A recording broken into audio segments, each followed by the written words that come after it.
consequence, and it's known, like, if you do this, these We the are consequences. live, and Miguel, if you just want to unmute yourself.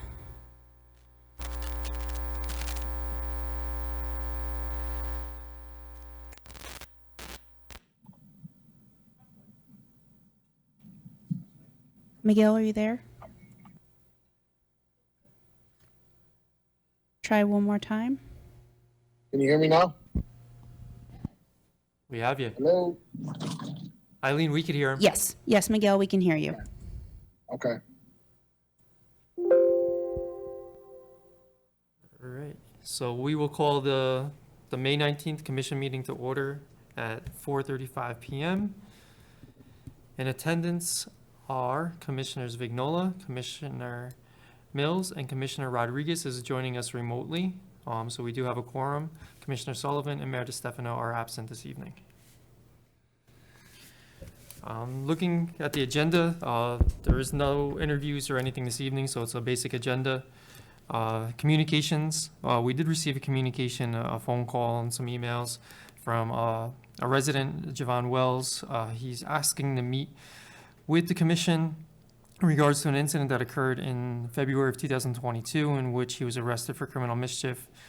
He feels that he was misdone by the police department. He feels that he's been provided a disservice when he was arrested, and that he's not happy that we have not arrested other people that were involved in this situation. Lieutenant Dolan's been dealing with him and his father and some of the other parties of this event for the last several months, trying to mediate and answer questions. We've conferenced this case with the district attorney's office in regards to charges. They don't prescribe that we go further with any charges. So what we're planning to do before he comes to the commission is we're going to sit down with him on the 25th. Would be myself, the mayor, and Lieutenant Dolan to kind of lay out the case, discuss it with him, try to answer his questions, go over some body camera footage, and see where we go from there. But he may choose to still want to come before the commission to have his voice. So we will know further after the 25th. Old business, I have nothing unless the commission has anything in the old business. Moving into new business, I did forward the commission the April minutes from the April meeting for your review. If there is no discussion, if there's any omissions, errors, anything of the nature, otherwise, if I could have a motion to accept them as written. I have a motion by Commissioner Mills, second by Commissioner Vignola. All in favor? Aye. Appreciate that. Looking at the statistics for the month of April, as the weather's improving and getting nicer, our numbers are definitely climbing as well. For the month of April, we had 2,919 calls for service. In comparison to March, we had 2,660. So we saw just under a 10% increase in 1 month of volume of calls.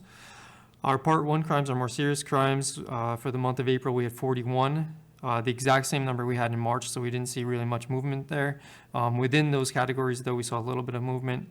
The violent categories of the Part 1s, we had 7, and property category, we had 34. Out of those 34 property crimes, 31 of them were larceny related. Part 2 crimes for the month, we had 94. In comparison to March, we had 77, so we did see a slight increase there as well.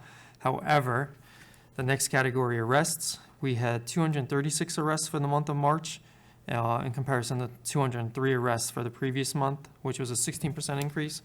So in comparison, as the officers become more active and proactive and we have the different details out there, as they make those arrests, it actually drives our crime numbers up as well, because those arrests, those categories fall into a crime category. So it is kind of reflective of the more productive we are, the higher our numbers go as well. So they do seem to be in line as the officers are working, that those numbers are pushing up as well. Does that make sense? It does make sense. Okay. Well, I always thought that when the weather gets warmer, Mm-hmm. these incidents, start piling up. Absolutely. And you could almost see it like in years past statistics. You see that it kind of comes down that December time, and it kind of slowly starts coming back up. Traffic summons for the month of April, we issued 615 summons, which was a 56% increase over the previous month where we issued 392. And then parking summons, we had a slight decrease of about 40-some percent. We issued 346 parking summons in the month of April compared to 623 in the month of March. During the month of April, we did see an increase again, kind of similar to what we saw in arrests, but with use of force incidents, we had 11. In comparison to total arrests, it's still 5% of the arrests that force was utilized. For the month of April, we handled 3 calls for shots fired, 2 of which were unfounded.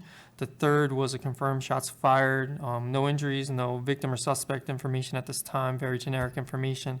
That was on Prince Street. I actually discussed this in the previous meeting, but I bring it back to this meeting because it did happen in the month of April, so it falls into those statistics. Some of the other stuff with those statistics, and I'll go into more specifics with them in a few moments, but in the month of April, I implemented the traffic detail and the plainclothes detail. So that's driven up the traffic summons numbers as well as the arrest numbers, and I'll get more into those in a moment.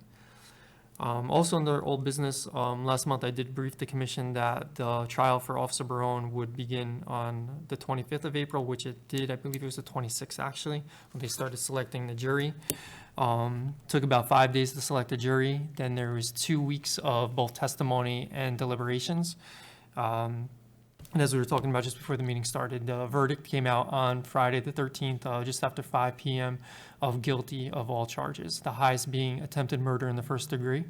And I think it sets a very good message that when you do senseless acts against the police, intentional senseless acts, that you're going to be held accountable. And I think this was a great example of that. It was hard for some of the people to go through the trial and to testify and bring back those memories, but I think it's also good that that story got out to the members of that jury and everybody else that was there to hear the senseless violence that this individual brought to Middletown that day. So the sentencing for that is right now scheduled for July. So July will go back before the judge, and the judge will hand down his sentence at that point. And as Commissioner Vignola mentioned, the DA has come out publicly requesting the maximum sentence of 40 years, so we're hopeful for that as well. I agree.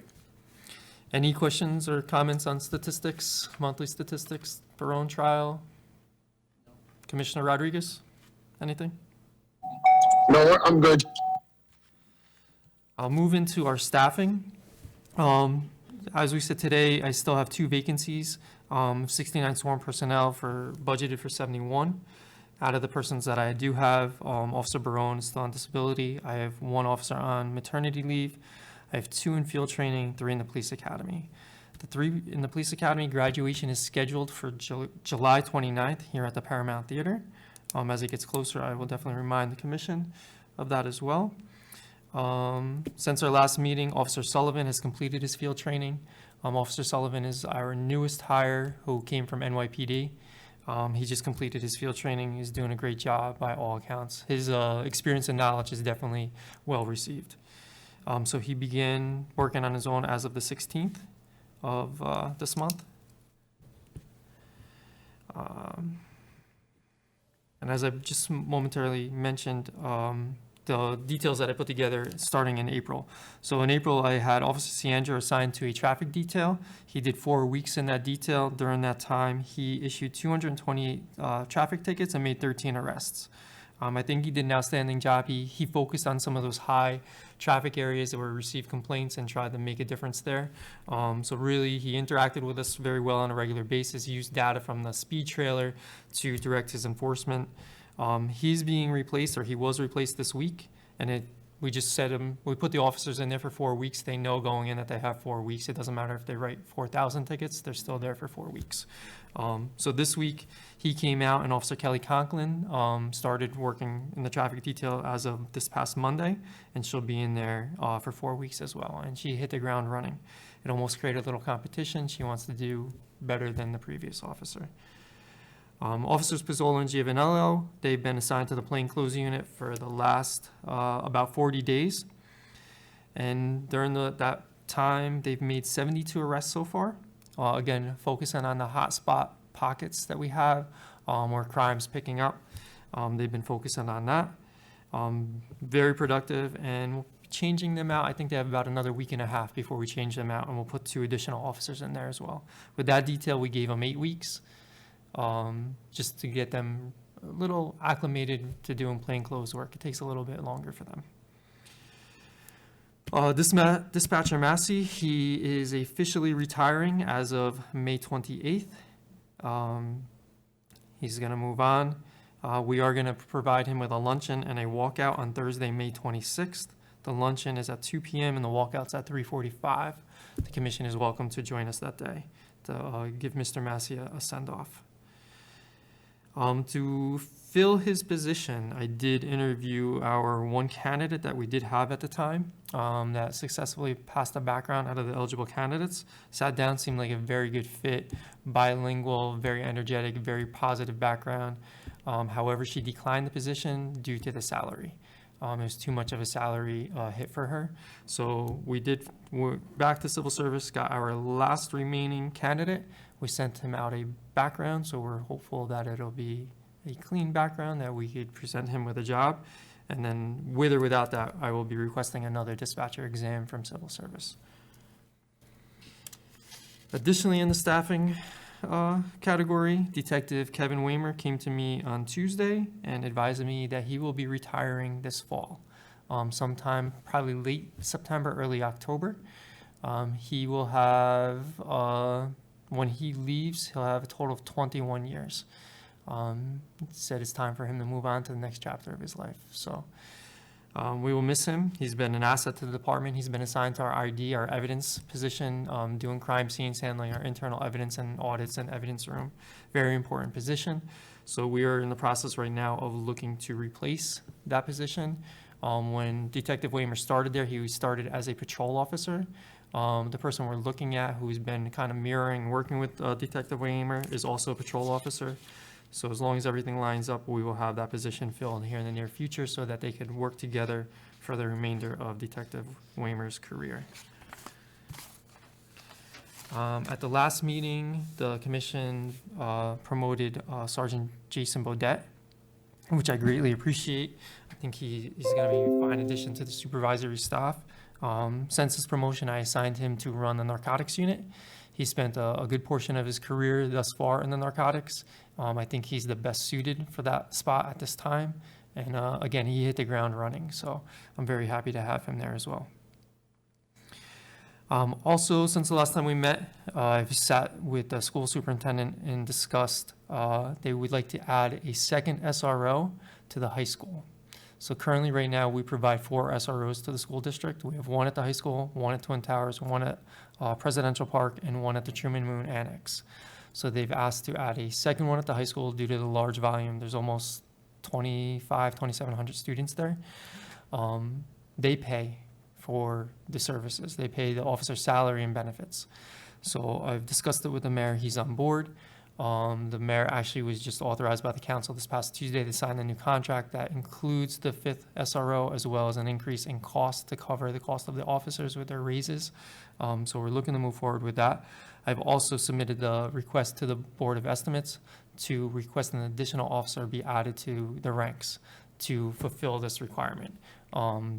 With the staff that we currently have, with all the other assignments, we'd have to forego something to fulfill this request. So we'd like to add, or I'd like to add, an additional officer. So that request has been made to the BOE. And again, about 95% of each officer's salary is paid for by the school. So this would take place in September? Yes, it would be for the September 2022 school year into the June 23. So about this time every year, I do renew the contract with the school for the upcoming year.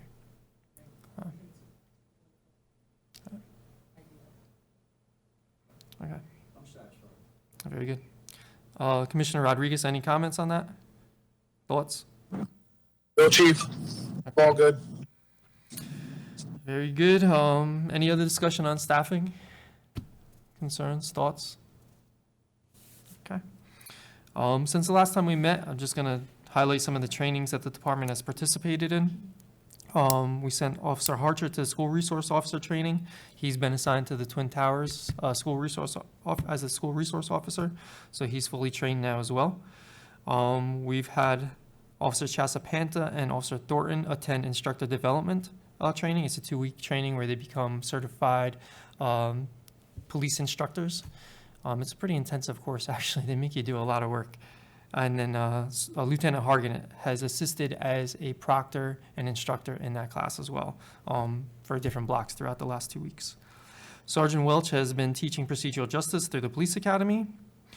Officer Ciandra and Giovanelio attended below 100 training, which is a training, it's almost like a risk management training. It talks to officers, teaches them about the importance of wearing your vest, taking safe practices, wearing your seatbelt, all the little things that we could do to help us survive instead of senselessly losing our lives in an accident because we didn't have our seatbelt on or not wearing our vest.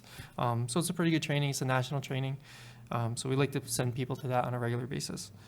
Fundamentals of crisis intervention skills for law enforcement. We sent Sergeant Patron to that. Lieutenant Hargett taught at the police academy the breath analysis operator course. Myself and Lieutenant Hargett attended a records retention training put on by a member of the records retention department out of DCJS. And we've sent Sergeant Regino, Detective DeYoung, Officer Chasapanta, Officer Monaco, Officer Ciandra, and Officer Napolitano to begin the drone pilot training to get their licenses to fly our drones. So the department acquired drones about a year ago. It's a pretty extensive training. They actually have to be licensed. So they're going through that process now. Moving forward, we are still working with Lexipol as the policy company that we're working with. We meet with them every week. We met with them today to review and go over 10 policies, and it's a work in progress, and we're still on schedule for about that year mark. So as we get through them, we'll be forwarding them to the commission. Since our last meeting, I've had 2 employees that were out of work due to COVID. Both have returned, no symptoms, positive tests, no real adverse reactions or anything, but they're both back to work without issue. As far as some upcoming events, Saturday, June 4th, it will be Kids Day at Thurl Park. We'll be participating in, we kind of orchestrate it and put it together.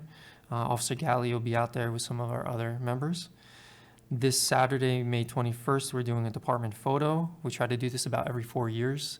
To show the difference in the progression of the department, our new members, some of our past members, some promotional opportunities, and for the most part, almost a good portion of the department takes part in it. We don't require it. It's kind of if you desire to do it, and then we post them in the hall of the department so we can see the progression. So that'll be this coming Saturday. Questions? Okay. I have a couple cases to just brief the commission on. Friday the 13th, the department put together a detail into investigating some of our local smoke shops, convenience stores, and bodegas to see who is selling vapes to underage individuals, because we've been receiving some information through the school and other channels that the kids are actively vaping and have access to vaping materials. So we were able to check 15 different locations utilizing undercover juveniles that we had consents and permission to utilize them, to send them in there. And we found that 3 of our local establishments were in violation. They did actually sell to the youth. 207 Dolson Avenue, which was the Happy Time Smoke Shop, 94 Wickham Avenue, which is the Right Stop, and 203 Wickham Avenue is Cali Vibes Smoke Shop. So they've all been summoned, and we hope to do additional ones in the future to ensure compliance. So what's the penalty? It's a citation, Just monetary fine. Yeah. We bring the ATF people involved in that as well, because they could hit them more on the licensing end. So hopefully it's a little stronger there, kind of like the ABC with the alcohol stuff, but it really comes down to a monetary fine for the most part. So I briefed the commission last meeting about the shots fired call that I mentioned, the one on Prince Street. Do you want a refresher on there or any questions in regards to that? Okay. And then the next one would be, we had a motor vehicle accident on Brewster Drive on May 12th. This was a 15-year-old kid that took mom's car with mom's permission and was driving erratically. It's an ongoing situation up there that this kid and or others from this home have been kind of terrorizing that neighborhood, driving very fast. On this day, he lost control of the car and hit a parked car in one of the residents' driveway. Thank God no one was hurt. He hit it at a pretty good speed. But through the investigation, obviously he was summoned. We impound the car, but we also charge his mom with endangering the welfare of the child for allowing him to do such. So hopefully that'll have a little bit of an impact that they stop that behavior. Consequences. Unfortunately, last night we dealt with, or actually it was this morning, early this morning, it happened just after midnight. We had an armed robbery of the Citgo on 220 Dolson Avenue. Male subject came in, was asking to buy chips, distracting the cashier for a little bit, kept going back and forth, adding more chips to his order, and then said, "I don't want the chips," pulls out what appears to be a handgun and demands all the money be handed over to him. Clerk follows through, gives him the money, he flees, the officers come through, check the area, checking video. They thought they found someone that matched the description, ended up being a negative on the identification. So that'll be an investigation that we'll work into. Continue trying to check video and whatnot with that. This next case drives me crazy a little bit because it's a little personal to the police department. Over this past month on May 8th and again last night, our patrol cars were vandalized with graffiti while they're parked on our back lot. May 8th, we had a witness to it that contacted us right away. It was actually a city employee, observed it happen, called us. He was able to get a little bit of information for us. Detective tracked down this individual, found him staying at a local hotel. He's actually a construction worker that's in the area working on a local construction project. That evening, him and some of his buddies came here to one of our local establishments to enjoy themselves, got carried away, and decided they were going to perform some graffiti, not just on our cars, but on some of the buildings. So we've tracked him down. He's been charged, found out he's got a little bit of a history with this. And then last night, different graffiti, but got one of our parked cars as well. So the officers today have been going around trying to check for video to kind of see where or who this could have been. I don't like when people come into our own backyard and destroy. To me, it's brazen to do that to a marked police vehicle at the police station. So we'll do our due diligence to try to prevent that and find who's responsible. Do we have cameras on our parked cars in the back? No, we do not. No? We don't. We have cameras that get the side of the building and the cars along the side street along West Main, but the back parking lot, there is not a camera at this time. We do have a portable system that we are putting out there this evening to help out. So, Good. little too late, but hopefully if it continues, we'll have something there. Well, takes incidents like this and all of a sudden you got to Yeah. protect yourself another way. And believe me, graffiti's not good in any area, and we do our due diligence to try to locate people that do it on all the time. I know Sergeant Gallagher has been very effective in tracking down people. He's charged many people, and some of the other officers as well. So we do take it all serious, but it's even more serious when it hits our own building. Was the graffiti like specific words or just paint? It was his tag. When the detectives were actually doing the follow-up, they found on this individual's social media page, he had that exact tag in the background of his picture. He is actually from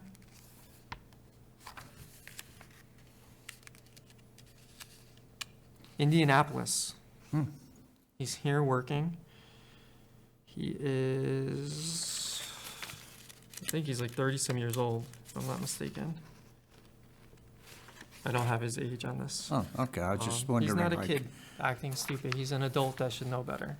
Yeah, We actually called his employer and explained to him, what his people are doing, why they're here, and it's not welcome. But, so hopefully it's something different. Hopefully he moves on and stops his business. But Thank you. you're welcome. So, does the commission want to talk about the internal investigations that I sent, or do you want to wait until a different time? Hmm, I read them, I mean, I'm open.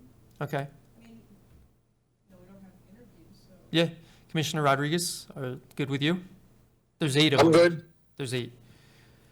So I did forward a total, I think 1, 2, 3, 4, 5, 6, 7, 8. Yes, there's 8 of them.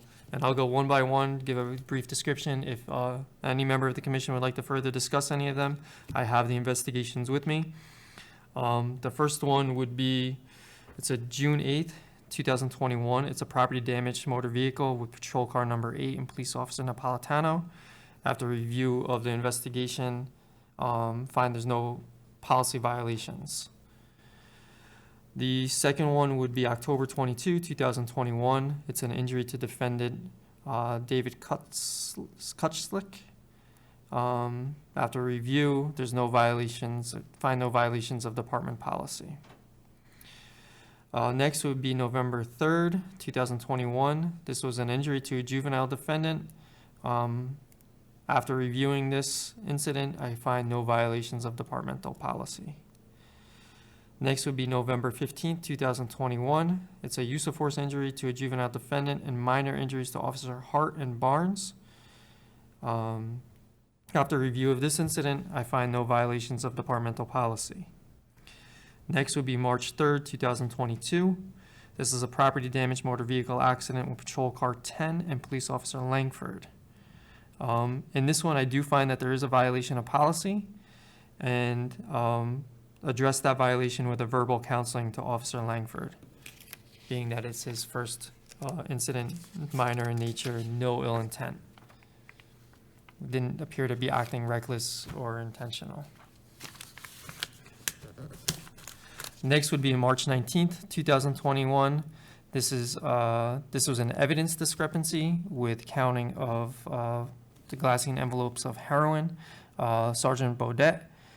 This is a violation of policy. After review, I believe a verbal counseling in regards to this is sufficient given the facts of the case.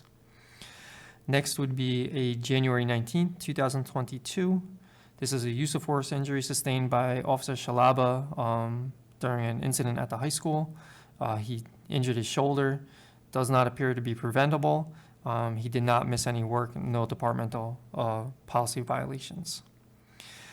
The 8th one would be March 24th, 2022. It's a property damage motor vehicle accident involving police officer Napoli. In reviewing this is his second preventable accident. It is a violation of policy, and I've addressed this with a written counseling, a formal written counseling. So they were the 8. If the commission has any discussion on them, would like any further details? I have just one question. Yes, ma'am. So I know that with the car number 50. Yep. The officer had to take a defensive driving course. Is that something that we do on a regular basis? I mean, just as every few years, like you would for your own personal insurance, that every 5 years you take the defensive driving course? So the city does offer it to all employees about once a year. We put it out on a voluntary basis. The insurance company every so many years sends us a link to do it through them, and it's that one is more specific to emergency vehicle operations. So the last time they came through was about 2 years ago, I believe, if I'm not mistaken. Made everybody take it, and then we had to actually report that to the insurance company, the city's insurance company, not our individuals. Right. So we have utilized sending members back to defensive driving course when they're involved in an accident that we feel that some defensive driving would have prevented. So this we felt was suitable for him in that situation. But we don't mandate it on a yearly basis, no. Okay. Thank you. Commissioner Rodriguez, any questions in regards to those 8? No, sir. All good with me. So if the commission is in agreement to accept them as written, if I could have a motion. I have a motion by Commissioner Mills, second by Commissioner Vignola. All in favor? Aye. Thank you. Commission's happy and satisfied with the information in the investigations? Yes. Okay. And as always, if you ever have a question, if you'd like additional, please contact me. Thank you for that. The only other things I have would be something, actually, Eileen, I did not tell you the truth. I do have to go into executive session just for some personnel matters, but no interviews. So, maybe. Commissioners, do you have any other topics? That was all I have on my agenda. Is there anything else you would like to discuss? Commissioner Rodriguez, anything? No, sir. Okay. Eileen, is there anyone online that would like to ask a question or comment? There is not. Okay. Being that I have no further business that can be presented in the public, I would like to request that we move into executive session just for an update on comp report and 207C cases. So, I have a motion by Commissioner Vignola, second by Commissioner Mills. All in favor? Commissioner Rodriguez, aye or nay? Aye, sir. Thank you, sir. We'll be moving into executive session at 5:04 PM to discuss personnel matters. Please be advised, this is the end of our public portion of today's meeting. Thank you.